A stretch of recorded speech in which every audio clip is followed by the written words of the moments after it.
Batman Boxer Talk. Back We again. are back again for another episode. With another episode. Or in the words, let me give a shout out to my man Corey Lee Boxing. Back with another bang. Whole time, that's how we gonna start opening up the show. Every show we gonna pay homage to one of the shows that we like. So whether it's Trill or what is it? Barbershop Conversations, man. Yeah. Feel free to subscribe. Yep. Or if it's Batman, the dog, somebody, anything, we just gonna start bringing it in there. We're gonna start bringing them in, whether it's 78 or anybody, 78. Yep. All right. Yeah. It's crazy how you listen to these shows, man. You know them by heart. But middleweight division, Canelo Kovalev, a week away. Not middleweight division. That is, damn. Light heavyweight division. Light heavyweight division. Canelo is champion in middleweight. Canelo is the champion. He's the champion at all divisions, if you want to be honest. Exactly. Regardless of where he fight. Canelo can go down to lightweight, still be champion. Canelo, the WBC light heavyweight champion of the world. Franchise.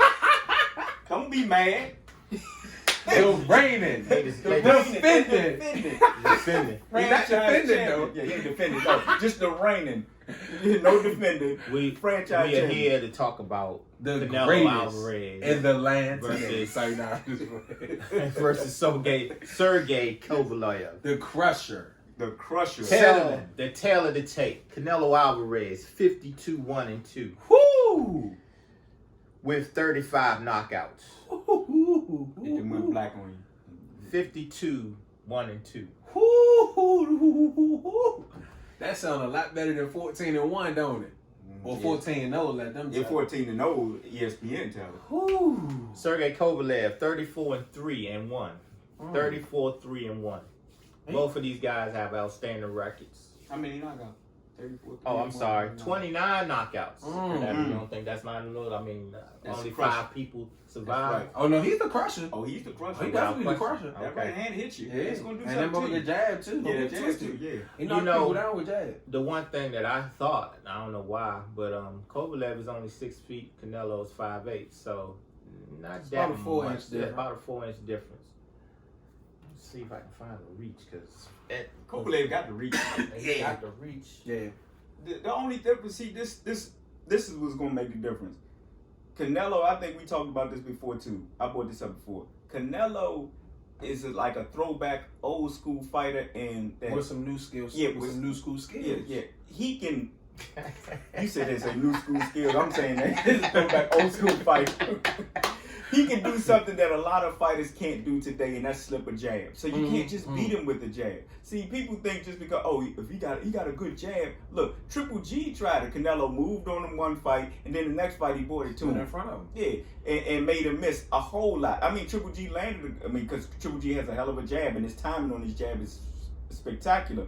But he missed a lot of those shots too. Missed a lot of them. Yep, and so and Canelo, I need an apology because y'all swore up and down. He was jabbing the shit out of Canelo. Well, he was. And I told y'all, a lot of them jabs was on glove or Canelo was slipping. No, I'm telling you, look, he missed a lot of shots, but he still was jabbing shit out of Canelo. He was jabbing shit out of him. I'm not taking that back, but look, when I looked at it again, I had Canelo winning. But both fights. Yeah, well, I had him winning the second fight. I didn't even look at the second fight.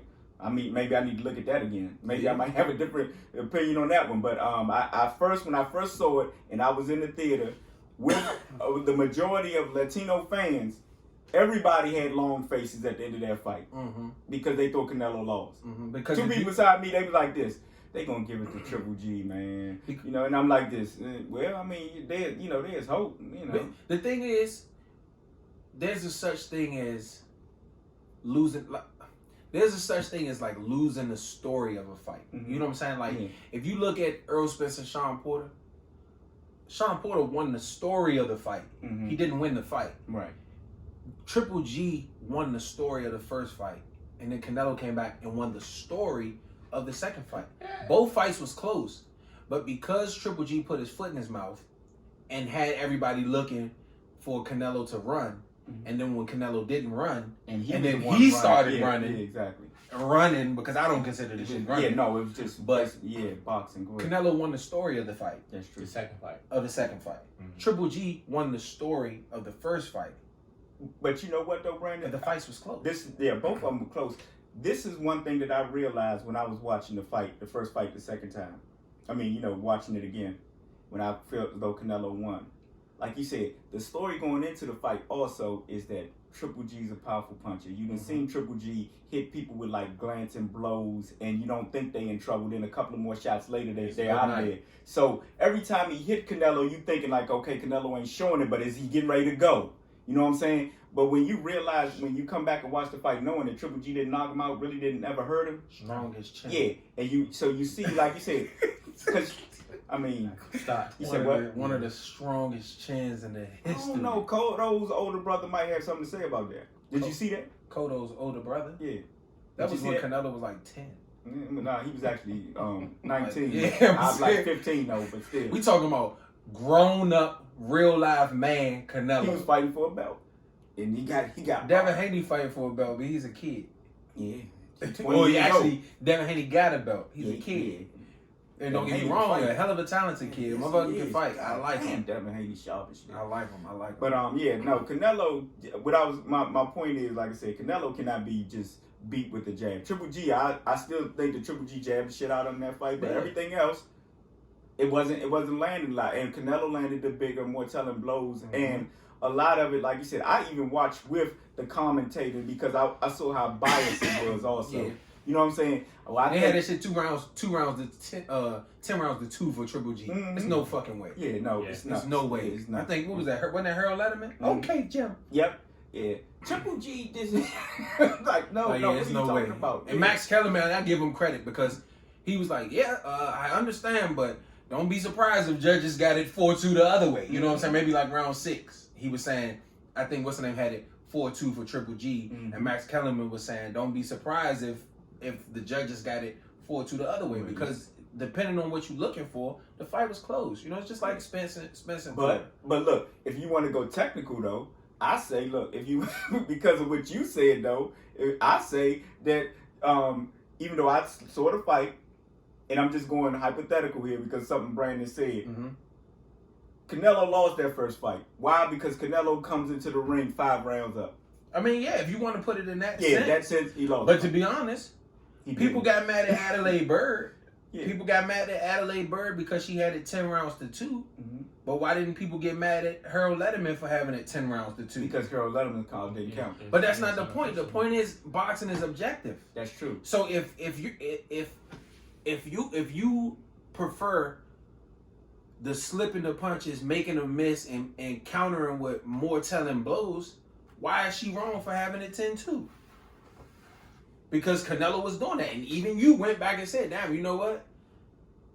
He made him miss a lot of shots. You made him miss a lot.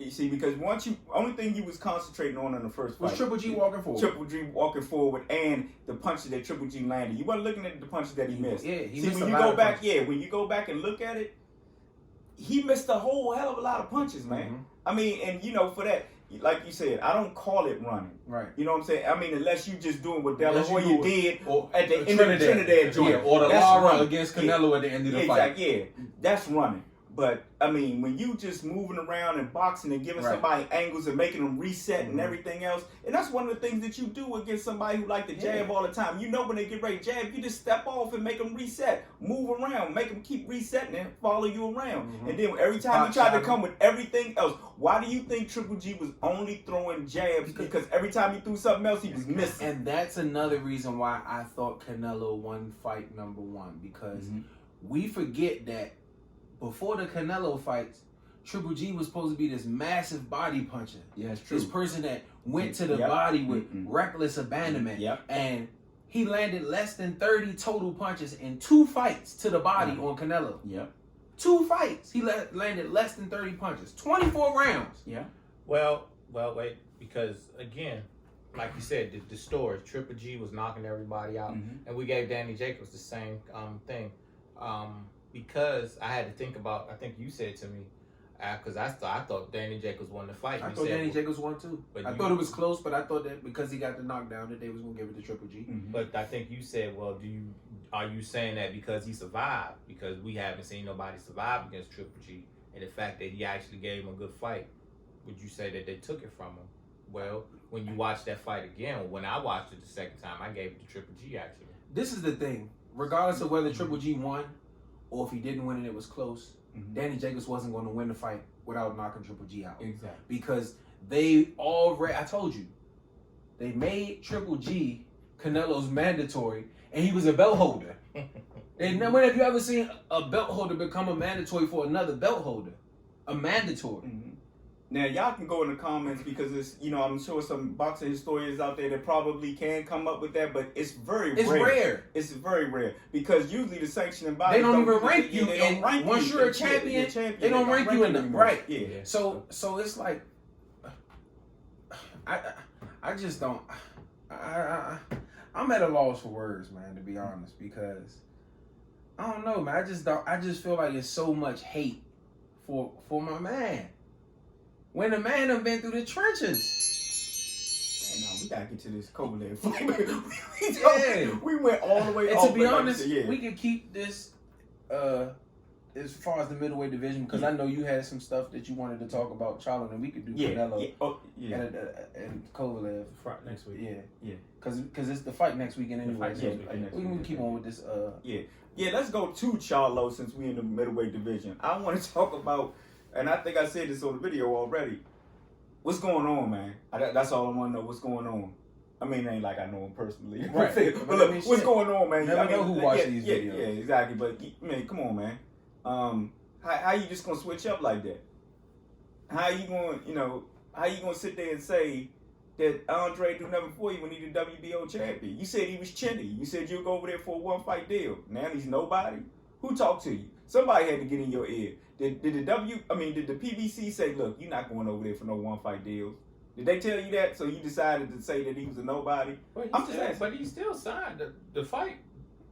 I think he still signed to fight somebody over there. No, he ain't signed no. He signed to fight. And another thing that we brought up in the thing that Brown said, look, how is he nobody when you can ready to fight somebody coming up from 154? Right. Dennis Hogan ain't nobody. But like I said, if I'm nothing else, I'm consistent. True. Well, like I said, quite honestly, I don't blame him for fighting Dennis Hogan. At 160, I don't think Charlo's record is as good as Andrade. At 154, his record ain't that telling. His record is not that telling. It's better than Andre's at 154. I mean, you can say that now because J-Rock has won a belt. I would think, but I mean, at the time they fought, had J-Rock had Andre beat anybody. Andrade had already beat Willie Nelson. Andrade had already beat Vanis Martirosyan way before Charlo fought J-Rock. Okay, but were they considered better than J-Rock? Even at the time when he fought J-Rock. I'm not talking about now in hindsight, because like I said, when I was hearing about the fight, and this was before he ever beat Jared Hurd, that was a tough fight for him, and he was a real good fighter. I'm just wondering, because, I wasn't really following Andre, because, I think J-Rock is better than everybody on Andre's record. Exactly, that's what I was saying. So at 154, I think he was better. But because in hindsight, yeah. But when it was happening, no, Andrade's resume was better than Charlo's. Until now that you're looking back, you can say that Charlo had a better 154 resume because he had Trout and J-Rock. But during the time that it was happening, his resume wasn't better than Andrade. Oh, at the time. That's what I'm saying. It wasn't better than Andrade. Well, no, actually, if he fought Trout, because Trout was considered. That was all after, though. Oh, after. Okay. You see what I'm saying? That was all after. When Charlo, when Demetrius Andrade and Charlo had signed to fight, and this was the smaller Charlo. Okay. 54 Charlo. Oh, 54. Well, both of them was at 54. Yeah. But Jamel Charlo. Okay. His resume, the big Charlo, nobody was even checking for the big Charlo. Everybody had the little Charlo on their resume, and his resume is better than his brothers and Andrade put together.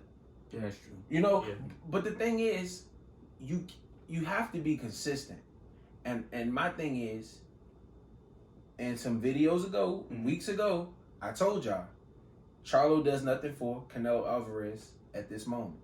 Andrade does nothing for Canelo out because Canelo's bigger than a belt, and we see that because motherfuckers awarding him franchise titles. So to keep their percentage of his purse. So it's showing you that he's bigger than the belt because they need him more than he needs them. Absolutely. So when I say that, for Charlo to come out and say, well, who is Andrade? Andrade ain't nobody. Who he fought? Or, if that's the case, then Canelo can say that about you. Absolutely. You can't have a gripe towards Canelo for saying who is Charlo fought or who is Andrade fought, or I don't want to fight them because they ain't fought nobody, or they're not big enough, or to the point where I feel like I need to fight them yet. You can't be mad at Canelo for saying it if you're going to say the same thing for Andrade. Yeah, I can't because my argument was back then, and as a fan, it's still the same that yeah, they do. Mm-hmm. But I mean, yeah, Canelo can say it. But then when you turn around after I argue so hard for your ass, and turn around and say, "What does Andre do for me?" Who? So I'm not gonna say who do you think. And then my thing is, if Andre does nothing for Charlo, yeah, then what the fuck does he do for Canelo? Exactly. So like, really, because one thing we do know, Canelo getting 33.3. Regardless of who laced them motherfuckers up. Well, okay, but you're saying two things. Mm-hmm. Okay, we said belts don't mean anything. So without belts don't mean nothing when it comes to certain people. Okay. Certain people have the ability to create fights and bring in revenue without being a champion. Charlo don't have that. And maybe in Charlo's mind he do. No, he don't. Because that's what I heard. I'm saying I've always said that whole Derrick James clique got egos. Earl Spencer's earned his though. The big one ain't with Derrick James. No, the big one was Ronnie Shields. He was Ronnie Shields. The big Charlo was Ronnie Shields. Ronnie Shields, yeah. Okay, but I mean he has the right to say what he feels. Yeah, I mean look. Yeah, but the thing is, we're not debating that. Right. We're not debating that he has a right to say what he feels. What I'm saying is, if you can feel that way about Andrade, then you shouldn't have a problem with Canelo feeling that way about you. Well, I think in his mind he think he's carrying that 160 division. Okay, so let me get to this because this is one of the things I wanted to get to. Okay. Because a lot of people are inconsistent when it comes to fighters they like. So a lot of people like Earl Spence, and I'm one of them. But I'm consistent in saying that I think Terrence Crawford needs to fight somebody of some type of merit at 147. Not because I don't think he deserves a fight, but in order to make that fight happen and make that fight big enough, Terrence Crawford got to do more work because Earl Spence putting in his work. Right. Yeah. Right. So you saying if they were to fight, there's no way Terrence Crawford should be looking at 50? No, I'm not saying that. And I don't want to get into that because I don't want to lead down no other line. Okay. What I'm saying is you can't call for Terrence Crawford to fight someone of recognition at 47 to deserve an Earl Spence fight. But in the case of Charlo, he's supposed to be able to get a Canelo fight and not have to fight anybody. I see what you're saying. You see what I'm saying? Yeah, but because people like Charlo and because people like Earl Spence, they don't keep the same energy. Right. For me, and it's proof, and if you go back and watch the videos, I said, yeah, Bud need to fight somebody at 47. He need to fight Kell Brook. Or he need to fight Udenis Ugas. Or he need to fight Sean Porter. Because it'll make the fight bigger. It'll give Earl Spence a reason to say, oh, damn, you know what? He done did this. He done did that. Cool, this a mega fight. Right? I'm consistent when I say the same thing about Charlo.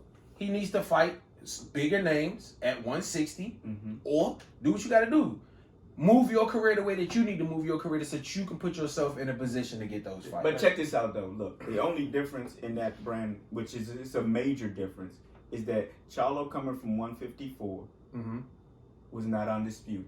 Terrence Crawford was. That's why Terrence Crawford. Which makes it even worse for Charlo. Yeah, exactly. That's what I'm saying. Yeah, it's even worse. But that's the point I'm making. Okay. You can't call for Bud to have to fight somebody at 47. Yeah. But when in the case of Charlo, you're not calling for Charlo to have to fight somebody to deserve a Canelo fight. Right. I see what you're saying. Absolutely. Definitely. Absolutely. If anything, Bud should be more qualified to fight Earl Spence than Charlo should be to fight Canelo. Absolutely. Yeah. Because a champion at 35, undisputed at 40. Yeah. Moved up, beat Jeff Horn at 47. Yeah. Beat Amir Khan at 47. Now you can say, Charlo, and this is the point I'm making. Charlo beat J-Rock at 54. What else has he done? Yep, exactly. And then you like this, okay, he had one title. What other title did he? Was he even unified at 154? He beat Sebastian Hyland at 60, his first fight up. Yeah. He beat Hugo Centeno. He won a close fight with Matt Korobov. I know you want to say he lost Matt Korobov. I like the way you said. You like he won a close fight with Matt Korobov. He beat Brandon Adams, who nobody knew really. Yeah, that many fights at 160 already. And now you're fighting Dennis Hogan, who's a 154 pounder. And who just fought Jaime Munguia. You were given the WBC belt. And this is my thing. We get mad at Canelo and Lomachenko for accepting a franchise title, but we don't get mad at Charlo and Haney for accepting a WBC title. If you're such a soldier, and why not say, no, I'm not accepting that. Put me in a vacant, put it up vacant, and give me somebody to fight for it. If it's like that, nobody's criticizing these guys for accepting a title that's being given to them. You put it that way, because look, I was going all the way against you until you turned it around and said, look, put it up for vacant and let my next fight be for the belt. Nobody's like I said, I don't blame Devin Haney. Get your belt, get your money, whatever the case may be. But don't sit up there and criticize Canelo and Lomachenko for accepting a promotion, but we don't criticize Charlo and Haney for accepting a promotion. It's the same thing. You didn't fight for that belt, just like Canelo didn't fight for a franchise belt. He was elevated just like Charlo was elevated. It's no difference. Go ahead, Alan. Go ahead, man. It's no difference. Go ahead, Alan. Go ahead. But once again, I'm consistent. Go ahead, Alan. Go ahead, man. I'm right as hell. That's what he got to say. Well, you know what? I've been listening to people all day. I ain't calling no names at the moment. But what he just said, stick that in your pipe and smoke. I'm just saying. Now, if they elevate Wilder, right? Which I don't think, I love Wilder to death, but based on the qualifications of the franchise thing, based on the rules, because like we say, everything is to the discretion of the WBC. Wilder's not. He's not eligible to be because he's not a unified champion. That's true. But my thing is, if Wilder was elevated to WBC franchise champion, would the energy be the same? Well, would they say Wilder's a coward for taking a WBC franchise belt? Would they say Earl Spence is a coward for taking a WBC franchise belt? That's what you need to say, because see, Wilder, at the heavyweight division, I don't think Wilder gonna duck anybody, even if he. But that's the thing. Who determines that it's ducking? Yeah, that's based on what you've listened to in somebody else's video and ran with. Because quite honestly, I wouldn't dare call neither one of those guys cowards. I wouldn't call Lomachenko or Canelo no cowards. No, this is the thing. Like you said, look, you can look at it that way because I understand why people are looking at it that way. I understand why they're saying that, what they're saying, but it's not the case. He accepted the belt. He can still fight. A lot of people thinking that he cannot be, and he said he wanted to be undisputed, and he can't be anymore, and that's not true. We went over this in a previous video. That's not the case. Y'all need to read it for yourself and make a decision on whether you think that he's avoiding Haney or this, that, there. But if you think about it, who has Haney for? And Charlo for. And I'm not saying that to diminish them, because I like all of those guys. I like Charlo. I like Haney. I love Wilder. I love Earl Spence. And I'm the first to tell you, I think Spence is going to beat Crawford, right or wrong. Yes, you are. Yeah. But the thing is, I'm still consistent across the board. And the thing is pretty much like you have said.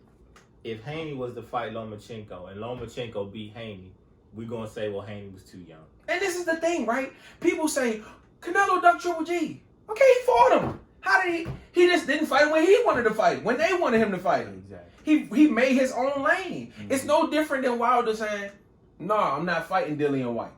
What's the difference from Wilder saying, "No, I'm not fighting Dillian White, I'm fighting Luis Ortiz"? "No, I'm not fighting Dillian White, I'm fighting..." It's no fucking difference. Well, the difference is that he gave damn Dillian White away to fight him, and he ain't take it. Yeah, but the thing is, Canelo was in talks with Andrade. Yeah. We don't know what happened, but we know what happened. The zone happened reportedly. Yeah, but the thing is, we don't really know. Yeah, we only true, know reportedly. the stories that's been true. spewed out. Yeah, but true. what I'm saying is, keep the same energy. I don't fault Canelo for saying, "I'm not fighting Charlo right now," because in Canelo's mind, you know what?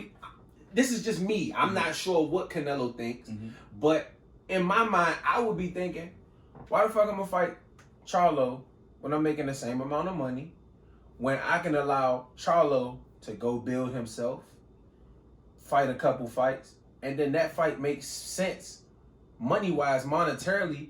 It's a better fight for both of us. Not only me, but it's going to be a better fight for him too, because he's going to put himself in a position to make more money if the fight gets bigger. Yeah. It's no different than Wilder and Joshua, with Wilder saying, "Okay, cool, y'all only want to give me $10 million? Fuck it, I'm going to go fight Ortiz. Fuck it, I'm going to fight Tyson Fury. Yeah. Now I need $50 million. You know what I'm saying? Put yourself in a position. Don't sit there and wait for nobody else. Absolutely. And two people that I can bring up that did that.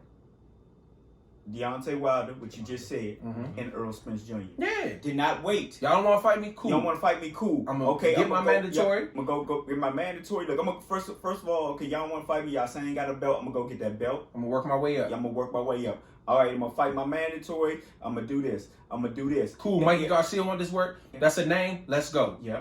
All right, boom. I can get the Sean Porter fight. Now, because now I'm making a little bit. Yeah. Now I'm making. Yeah. Now I'm in a position to where I'm making the money. Yeah. People want to fight me. Yep. Because what you gotta do? Think about this, people. I mean, look. And this wasn't long ago. Yeah, it wasn't long ago. Earl Spence couldn't buy a fight. You know what I'm saying? He couldn't buy a fight. Mikey Garcia decided to be great and call Earl Spence out. And y'all can say, yeah, he fought somebody 2 weight classes below. Yeah, you can say all of that.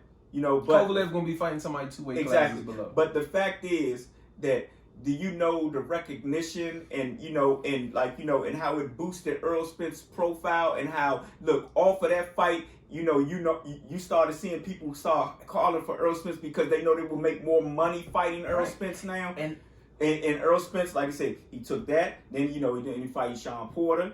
I mean, now Earl Spence is the person that everybody wants to see. Right, and that's what I went back to him. I don't know if you remember, but in the last video I said, yeah, Keith Thurman's attitude might change when it comes to Earl Spence. But for $8 million, he'll fight Earl Spence. Yeah, I think so. For $6.5 million, he'll fight Earl Spence. You see what I'm saying? Yeah. Like, yeah, his demeanor might change. But he still ain't mentioned Earl Spence. I mean, why would you mention Earl Spence? You just got your ass beat by an old ass Manny Pacquiao. I know he trying to get a revenge fight with that. He still, if I was him, I'd be calling for Earl Spence and everybody. I'd be like, this, look, he gonna fight Earl Spence. He ain't gonna fight Earl Spence. Nah. Like Earl Spence, look, Earl Spence's prediction already came true. That man gonna get hurt again before he fight me. He'll fight Earl Spence if Earl Spence become undisputed. But at that point, Earl Spence, I ain't fighting him. Yeah, I ain't fighting him. I look at boxing the way I would run my career if I was boxing. Right. Y'all motherfuckers don't want to fight me? Cool, no problem. When I get up there, it's gonna be an issue, and I'm gonna carry shit the same way. And Devin Haney is doing that too. Devin Haney ain't waiting for nobody. He got elevated to the WBC champion, but Devin Haney wasn't waiting for nobody. Devin Haney is fighting often. Do you hear me? Fighting often. Devin Haney like this. 4th time this year? Yeah, or 5th? Because Devin Haney would throw an offer out there to somebody with a name they don't want it. Okay, fine. Who's next up? Yeah. You know what I'm saying? He don't wait. He don't cry about it. Like, okay, well, this person. I mean, if they ask him, but you know who else did that? Who? Floyd Mayweather. That's true. Bob, what you got for me? I can only afford. Okay, fuck it. Let's go. That's the part. That's what I'm saying. People forget the grind. What is it? Motherfuckers want to jump the line and skip the grind. Work. People forget that they made Golovkin Canelo's mandatory as a fucking belt holder. They forget that Canelo had to carry the WBC. And Canelo at that time, let's make this clear, that Canelo at that time had not, when they made Golovkin his mandatory, Canelo had never weighed in officially at 160 or anything above 160. Nope.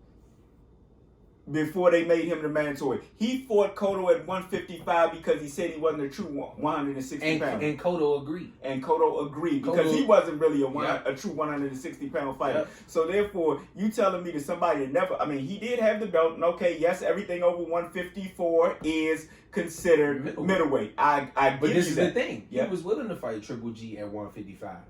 Yeah, he was. Triple G didn't want to come down to 155. Exactly, because Triple G said, and I agreed with Triple G back then. Triple G said, "Look, I don't know." Like he said, Canelo is a middleweight because he walk around at 170 pounds. He said, "I will come down to 154 to fight Floyd Mayweather." Yeah, but the thing is, if that's the case, then Floyd Mayweather is a junior welterweight because he walk around 150. That's true. So it's like I said. If I'm nothing else, I'm consistent. Mm-hmm. And if Canelo was willing to fight Triple G at 155 as the A side, and Triple G didn't want to do it, and he vacated the belt and said, fuck y'all, then oh well. Because at the end of the day... Yeah, that's right. He didn't want to drop the weight. Right. He said, no, we fight at 160 or we don't fight at all. But that's the thing. We forget those years. We look at Canelo with the beard. We forget pale-faced Canelo. We forget Mikey likes it. No. People don't forget. forget. He likes it. He People likes don't forget. it. We don't forget. No, people forget. We don't forget, but people write the narrative that they want to write. No, people forget. You didn't forget. You talking about it. I don't forget because I'm consistent.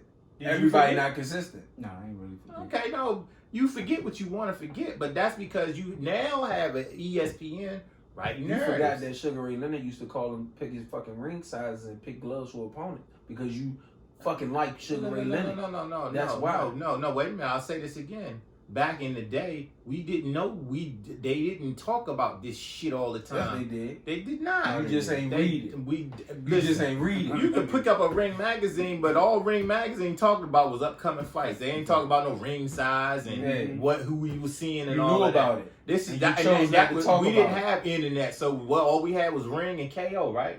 That's it. But guess what? You know about it, and you still choose not to talk about it because you're a Ray Leonard fan. I'll be the first to say Ray Leonard benefited off of his stardom. I'd be the first to say that. But who has? But my point Ray is Leonard also worked. Don't get it twisted. Ray Leonard whipped a lot of ass. Pull up Ray Leonard record before he got a title shot. Why? Pull it up. He still work. Pull it up. Worked. Pull it up though. But I'm just saying, you have to be consistent. I'm not saying Canelo out. 52. It's not even about Canelo. It's about across the board. And won. That man has put in work to do whatever he wants to do today. Show that Ray Leonard. He was 40 fights in when he fought Floyd, wasn't Work. 15 years old, Mexican, over there getting work in. So let me ask you a question. Has Jamal Charlo put in the work? he? I think he's done what he's supposed to do. Like I always say, I'm not saying I want to see the fights. Let me put it I'm this not way. saying I don't think he deserves it. Yeah. I'm just saying you can't be mad if Can't be mad if he Canelo doesn't suns decide. you like you're trying to sun somebody else. Exactly. So that's that. That's my, because I argue passionately about the fact that your ass, man, that you deserved it and you did something for Canelo. For you to turn around, like you said, and then do Prove this, my point for me. and do that to Andre. It just, like you said, it proved his point. I was Proved it. arguing so passionately for you, in that video. I mean, But it's even though you don't care, but Yeah, it is what it is. but it's because and that's another that's another thing. This is how we gonna end this video off. Y'all people that watch boxing, stay out y'all feelings for these fighters that don't give two shits about y'all. Absolutely. Y'all be in these comments talking reckless to people that y'all don't even know. Y'all don't know what people capable of, man. Stop arguing. And boxing is a sport that's meant to be debated about. But don't get in your feelings or caught up in the point where you arguing with somebody about some fucking fighter that don't give a shit about you. Yeah, we arguing, we have fun, but after we leave here, it's love. We dapping each other up, we eating, we breaking bread. It is what it is. This shit is fun for us. it never gets to the point where I'm like, I swear, it never gets to that point because at the end of the day, people don't give a shit about us. Okay. Now, if you know a fighter or you cool with a fighter, then cool.